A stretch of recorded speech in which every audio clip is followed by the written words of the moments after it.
வணக்கம், என் பெயர் டாக்டர் புருதவான். இன்று இந்த வீடியோவில் நாம் அரிப்பு பற்றி பேசப் போகிறோம்.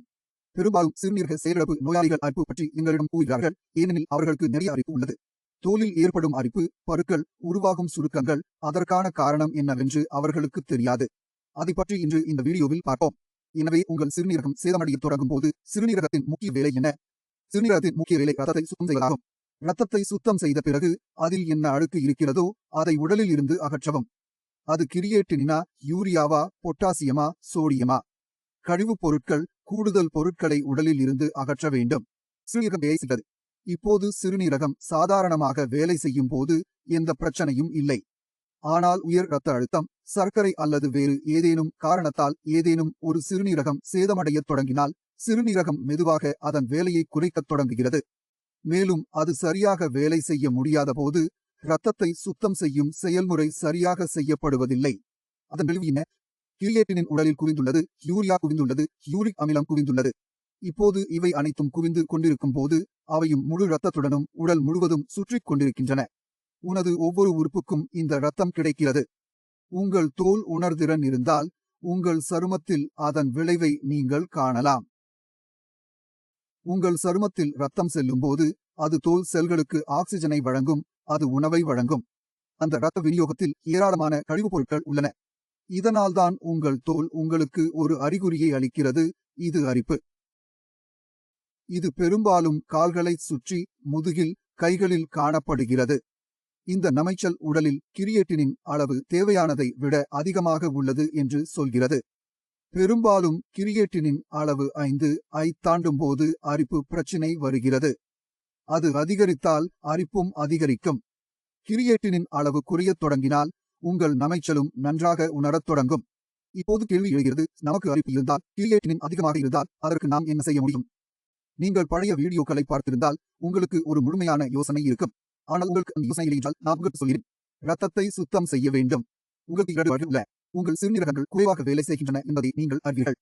அதனால் உடலுக்கு குறைவான கழிவுகள் உருவாகின்றன. அதாவது நாம் உண்ணும் உணவு, குறைந்த கழிவுகள் உங்கள் உடலுக்கு செல்கிறது. இதுதான் முதல் வழி. இரண்டாவது வழி, உங்கள் உடலில் உள்ள சிறுநீரகங்களின் செயல்பாட்டை அதிகரிக்கிறீர்கள்.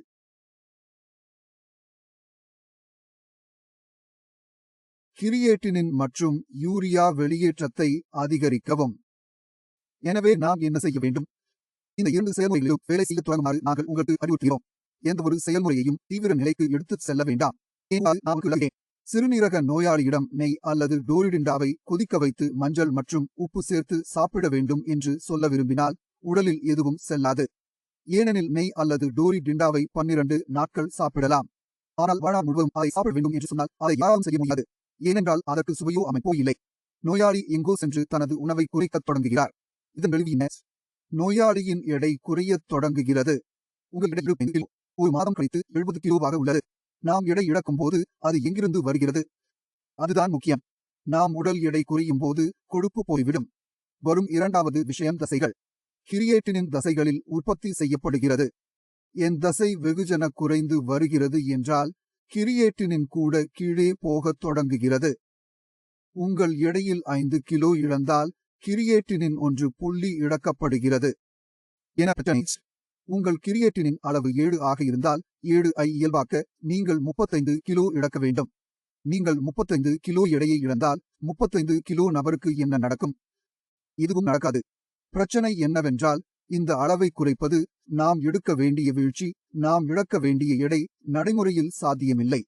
இரண்டாவது பிரச்சனை என்ன? நாம் உடல் எடையை குறைக்கும் போது உடலில் பலவீனமும் உருவாகிறது. இந்த பலவீனம் நோயாளியை மேலும் நோய்வாய்ப்படுத்துகிறது. நாம் உணவை மிகவும் இறுக்கமாக வைத்திருக்கும் போது, அனைத்து புரதங்களையும் நிறுத்தும் போது உடலில் புரதத்துடன் செய்யப்படும் வேலையும் நிறுத்தத் தொடங்குகிறது. அதாவது முதலில் சிறுநீரகம் மோசமாக இருந்தது, இப்போது புரதத்துடன் செய்யப்படும் வேலை, இரத்தத்தின் உருவாக்கம், இரத்தத்தின் தடிமன், அமினோ அமிலங்களின் உருவாக்கம், நொதிகளின் உருவாக்கம், இந்த செயல்முறைகள் அனைத்தும் நிறுத்தத் தொடங்குகின்றன. நோயாளி நாளுக்கு நாள் பலவீனமடைந்து கொண்டே செல்கிறார். மேலும் பலவீனம் காரணமாக நோயாளியும் ஒரு நாள் இறக்கிறார். எனவே நம் உடலில் இந்த செயல்முறை, உணவை கட்டுப்படுத்துவதன் மூலம், கிரியேட்டினை குறைப்பதன் மூலம் இது நீண்ட காலத்திற்கு வேலை செய்யாது. ஒரு மாதம் அல்லது 2 மாதங்கள் எந்த பிரச்சனையும் இல்லை. ஆனால் இதையும் தாண்டி சென்றால் நோயாளிக்கு நிச்சயம் பிரச்சனை வரும். வீடியோவில் நான் உங்களுக்கு சொன்ன இரண்டாவது முறை மிகவும் பாதுகாப்பானது, ஏனென்றால் சிக்கல் இருக்கும் இடத்தில் நாங்கள் வேலை செய்கிறோம். உங்கள் சிறுநீரகம் ஒருபோதும் தானாகவே மோசமடைவதில்லை. யாராவது அல்லது ஏதாவது தொந்தரவு செய்யும் போதுதான் அது மோசமாக தொடங்குகிறது. உதாரணமாக பிபி உள்ளது, சர்க்கரை உள்ளது. பிபியும் உடலில் பிபி மற்றும் சர்க்கரை சிறுநீரகத்தில் தாக்கத்தை ஏற்படுத்தியது. இதன் காரணமாக அதன் வேலை குறைய தொடங்கியது. எந்த சிகிச்சை எடுத்தாலும் ரத்த அழுத்தம் மற்றும் சர்க்கரை அதிகமாக இருக்கும். பின்னர் பிபி மற்றும் சர்க்கரை காரணமாக உங்கள் சிறுநீரகத்தில் தொடர்ச்சியான தாக்குதல்கள் தொடரும். சேதம் அதிகரிக்கும் போது சிறுநீரகம் அதன் செயல்பாட்டை தொடர்ந்து இழக்கும். செயல்பாடு குறையும் போது கிரியேட்டினின் அளவு மற்றும் யூரியா அளவு அதிகரிக்கும். எனவே முதல் விஷயம் என்ன?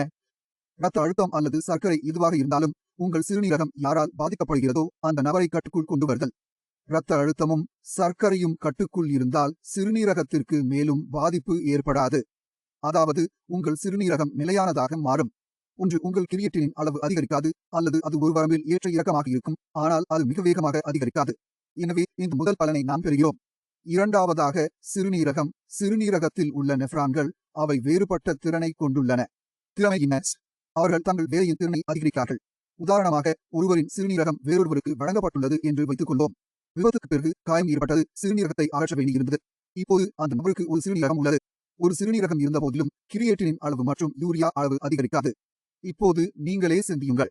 முன்பெல்லாம் 2 சிறுநீரகங்கள் வேலை செய்து வந்தன. ஒன்று போய்விட்டது, 50% சிறுநீரகம் இல்லம் உள்ளது. எனவே 50% செயற்பாடு குறைந்திருக்க வேண்டும். கிரியேட்டினின் அளவு அதிகரித்திருக்க வேண்டும். ஆனால் அது நடக்கவில்லை. அது ஏன் நடக்கவில்லை? ஏனெனில் ஒரு சிறுநீரகமும் அதன் செயல்பாடுகளை அதிகரிக்கிறது. சிறுநீரகம் என்றால் என்ன? நெஃப்ரான்கள் அவற்றின் செயல்படும் திறனை அதிகரிக்கின்றன. வேலை செய்யும் இந்த திறன் நெஃப்ரான்களில் இயற்கையாகவே நிகழ்கிறது. எனவே இரத்த அழுத்தம் இல்லாத, சர்க்கரை இல்லாத, உணவு நன்றாக இருக்கும் சூழலை நாம் கொடுத்தால் இந்த நெஃப்ரான்கள் அவற்றின் செயல்பாட்டு திறனை அதிகரிக்கின்றன.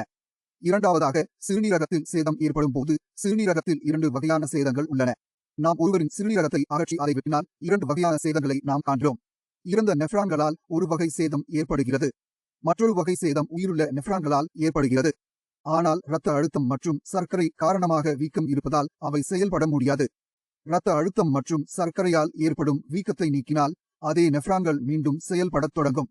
நமது நெஃப்ரான்கள் செயல்படத் தொடங்கினால் அவை நமது திறனில் சேர்க்கப்பட்டு கிரியேட்டினின் அளவு மற்றும் யூரியா அளவு குறையும். எனவே நாம் என்ன செய்ய வேண்டும்? நாம் நமது சிறுநீரகங்களில் கவனம் செலுத்த வேண்டும். நாம் சிறுநீரகங்களில் கவனம் செலுத்தினால் கிரியேட்டினின் அளவு மற்றும் யூரியா அளவு குறையும். ஆனால் இந்த வீடியோவில் முன்னேறுவதற்கு முன் நீங்கள் சில நோயாளிகளை சந்தித்து அவர்களின் அறிக்கைகளை பார்க்க வேண்டும் என்று நான் விரும்புகிறேன். எனவே இரத்த அழுத்தம் மற்றும் சர்க்கரை கட்டுப்பாட்டில் வருவதால் நோயாளிகளுக்கு கிரியேட்டினின் அளவு மற்றும் யூரியா அளவு மிக விரைவாக குறைகிறது என்பதை நீங்களே அறிக்கைகளில் பார்த்தீர்கள். சிறுநீரகங்களுக்கு புதிய பாதிப்பு எதுவும் இல்லை. மேலும் சிறுநீரகங்கள் அவற்றின் செயல்பாடுகளை அதிகரிக்கின்றன. இதை நாம் பார்க்கிறோம். அதுக்கான ஆரம்பம் கிடந்தது. இப்போது நமக்கு சரியான வழி இது என்பதுதான் கேள்வி. சாப்பிடுவதன் முன் கிரியேட்டினின் அளவை குறைக்க வேண்டுமா? அல்லது சிறுநீரகங்களின் செயல்பாட்டை அதிகரித்து கிரியேட்டினின் அளவை குறைக்க வேண்டுமா? எனவே நாம் நிறைய சாப்பிட்டால் நோயாளிக்கு நிறைய சிக்கல்கள் உள்ளன என்று நான் உங்களுக்கு அறிவுறுத்துகிறேன். நான் முன்பு கூறியது போல் பல சிக்கல்கள் உள்ளன. நோயாளிக்கான பாதை, அது டயாலிசிஸ் அல்லது மாற்று அறுவை சிகிச்சை எதுவாக இருந்தாலும், முற்றிலும் அடைக்கப்படுகிறது. எனவே உங்கள் உடல் நிலைத்து நிற்கும் வகையில் உங்கள் உணவை நீங்கள் கட்டுப்படுத்த வேண்டும். நிறைய சாப்பிட்டால் உடல் சோர்ந்துவிடும். உங்கள் உடல் மிகவும் பலவீனமடைகிறது. எனவே நீங்கள் உங்கள் உணவை நிறைய கட்டுப்படுத்த வேண்டும். நீண்ட காலமாக இது நீண்ட காலத்திற்கு சாதகமாக இல்லை. உங்கள் சிறுநீரகங்களில் நீங்கள் செயல்பட தொடங்குகிறீர்கள். சிறுநீரகங்களில் கவனம் செலுத்த தொடங்குங்கள். இதனால் சிறுநீரகங்கள் அவற்றின் செயல்பாடுகளை அதிகரிக்கும். நம் உணவை கட்டுப்படுத்துவோம். டீ, காஃபியை நிறுத்துவோம். இனிப்பு வகைகளை நிறுத்துவோம். இது நடக்கும். உணவில் பருப்பு கொடுப்போம். பருப்பு கொடுக்க மாட்டோம். பருப்பு கொடுத்தால் மெல்லிய பருப்பை எடுத்துக்கொள்வோம். நம் உணவை கட்டுப்படுத்துவோம். இதையெல்லாம் நாங்கள் செய்வோம். ஆனால் தேவைக்கு மேல் செய்ய மாட்டோம். நாங்கள் 2-3 காய்கறிகளுடன் தங்க மாட்டோம். உணவில் எல்லாவற்றையும் பெரிய அளவில் எடுத்துக்கொள்வோம். அதனால் நம் உடலின் மற்ற உறுப்புகளும் தொடர்ந்து வேலை செய்கின்றன. சிறுநீரக செயலிழப்பு நோயாளிகளுக்கு இந்த பிரச்சனை. அவர் நிறைய சாப்பிடுவதை நிறுத்தி அதை கட்டுப்படுத்தும் போது உடலின் அனைத்து உறுப்புகளும் பலவீனமடைய ஆரம்பிக்கும். உங்கள் நுரையீரல், உங்கள் இதயம், உங்கள் மூளை, உங்கள் உறுப்புகள் அனைத்தும் பலவீனமடைய தொடங்குகின்றன. மேலும் நோயாளி பலகாலின் செயலிழப்புக்கு செல்கிறார். மல்டி சிஸ்டம் செயலிழப்பில் அனைத்து உறுப்புகளும் ஒவ்வொன்றாக சேதமடைகின்றன. முதலில் சிறுநீரகங்கள் சேதமடைகின்றன, பின்னர் கல்லீரல் சேதமடைகிறது, பின்னர் இதயம் சேதமடைகிறது. இதெல்லாம் எங்களுக்கு வேண்டாம். 2 சிறுநீரகங்களும் அகற்றப்பட்டாலும் நோயாளி டயாலிசிஸில் உயிர் வாழ முடியும்.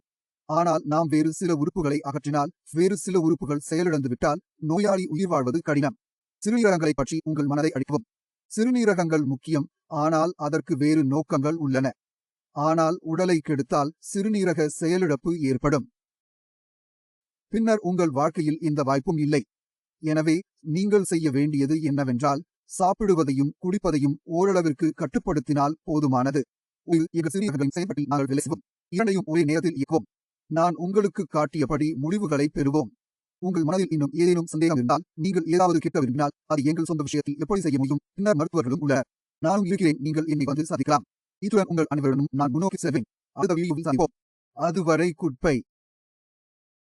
மேலும் தகவலுக்கு பார்வையிடவும் www.aushukam. பதிப்புரிமை OSHO சர்வதேச அறக்கட்டளை.